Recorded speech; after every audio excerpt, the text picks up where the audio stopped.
terra plana, circunnavegação e fusos horários. Uma das supostas e preferidas provas dos heliocentristas à sua teoria da Terra bola é a habilidade de aviões e navios circunnavegarem, voarem ou navegarem a ângulos retos em relação ao Polo Norte e, eventualmente, retornarem ao seu local de origem, já que o Polo Norte e a Antártida são, contudo, cobertos por gelo e resguardados como zonas impróprias para voos. Nenhum navio ou avião jamais foi reconhecido por circunnavegar a Terra em direções norte-sul, apenas leste-oeste. E aqui reside o embate. Circunnavegação a leste ou oeste pode ser realizada tanto num plano como numa esfera globular com a mesma facilidade. Assim como um compasso pode posicionar seu ponto central num pedaço de papel e traçar um círculo para qualquer direção ao redor do polo, do mesmo modo, pode um navio ou avião circunnavegar uma terra plana. O único tipo de circunnavegação que não poderia acontecer numa terra plana é do tipo norte-sul, o que é provavelmente a razão exata para as restrições de voo pesadamente reforçadas. Restrições de voo originando de ninguém menos que as Nações Unidas, as mesmas Nações Unidas que ousadamente usam o mapa da Terra plana como seu logotipo e bandeira oficiais. David Wardlaw Scott diz: navegação circular não prova o mundo como sendo um globo, mais do que um triângulo equilátero. Navegar ao redor do mundo levaria, é claro, muito mais tempo, mas, em princípio, é exatamente o mesmo que um iatista circunnavegando a ilha de Wight. Permita-me dar uma ilustração simples. Um menino quer navegar seu barco metálico de brinquedo através de um ímã.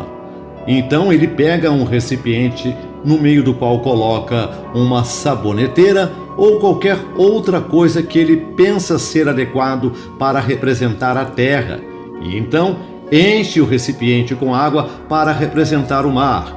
Ele coloca seu barco e o atrai pelo ímã ao redor de seu pequeno mundo. Mas o barco nunca passa sobre a borda para navegar por baixo do recipiente, como se o recipiente fosse globular ao invés de ser simplesmente circular. Assim se dá neste nosso mundo do extremo sul. Podemos navegar de leste a oeste ou de oeste a leste ao redor dele, mas não podemos navegar de norte a sul ou de sul a norte, pois não podemos romper terras intermediárias nem passar pelos impenetráveis baluartes de gelo e rochas que encerram a grande circunferência do sul.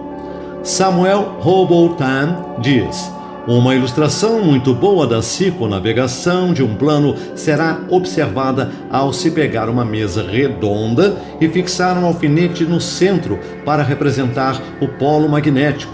A esse alfinete central atar um fio puxado a qualquer distância em direção à borda da mesa. Esse fio pode representar o meridiano de Greenwich, estendendo devidamente norte e sul. Se agora um lápis ou outro objeto for colocado transversalmente ou a certos ângulos do fio, a qualquer distância entre o centro e entre a circunferência da mesa, ele representará uma embarcação se estendendo convenientemente em leste e oeste. Agora mova o lápis e o fio juntos em qualquer direção e será observado que, ao se manter a embarcação ou lápis reto ao fio, faz-se necessário descrever um círculo ao redor do centro magnético e retornar ao ponto de origem na direção oposta à qual se navegou primeiramente. Então, o argumento lógico dos terrabolistas é que apenas um globo pode ser circunnavegado. A Terra tem sido circunnavegada e, portanto, a Terra é um globo. Essa é, com efeito, uma afirmação lógica do tipo modus ponens, mas a conclusão é tomada inválida, porque a primeira premissa, a de que apenas em um globo pode ser circunnavegado, é categoricamente falsa. Outro argumento similarmente lógico, mas defeituoso, que terrabolistas dão é que apenas num globo alguém ganharia ou perderia tempo quando navegando ou voando a leste ou oeste. Tempo é ganho ou perdido quando navegando ou voando a leste ou oeste e, portanto, a Terra é um globo. Novamente, a conclusão lógica é tornada inválida e o argumento defeituoso, porque a primeira premissa é incorreta. O mesmo efeito seria experienciado numa terra plana e estacionária, assim como iria numa terra bola giratória.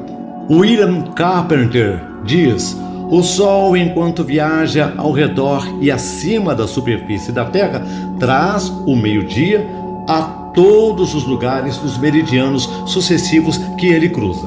Como sua jornada é feita numa direção oeste, lugares a leste da posição do Sol já tiveram seu meio-dia, enquanto lugares a oeste da posição do Sol ainda hão de tê-lo. Portanto, se viajarmos a leste, chegaremos àquelas partes da Terra onde o tempo está mais avançado. O relógio em nosso bolso deve ser mandado para frente, ou pode-se dizer que ganhamos tempo.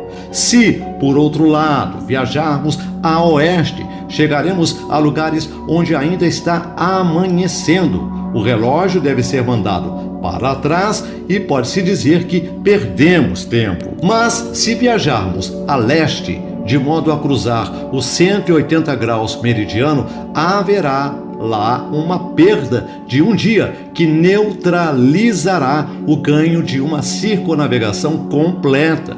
E se viajarmos a oeste e cruzarmos o mesmo meridiano, experienciaremos o ganho de um dia que compensará pela perda durante uma circunnavegação completa nessa direção. O fato de se perder ou ganhar tempo ao se navegar ao redor do mundo, então, ao invés de ser prova da rotundidade da Terra, como se imagina, é, em sua exemplificação prática, uma prova perpétua de que a Terra não é um globo.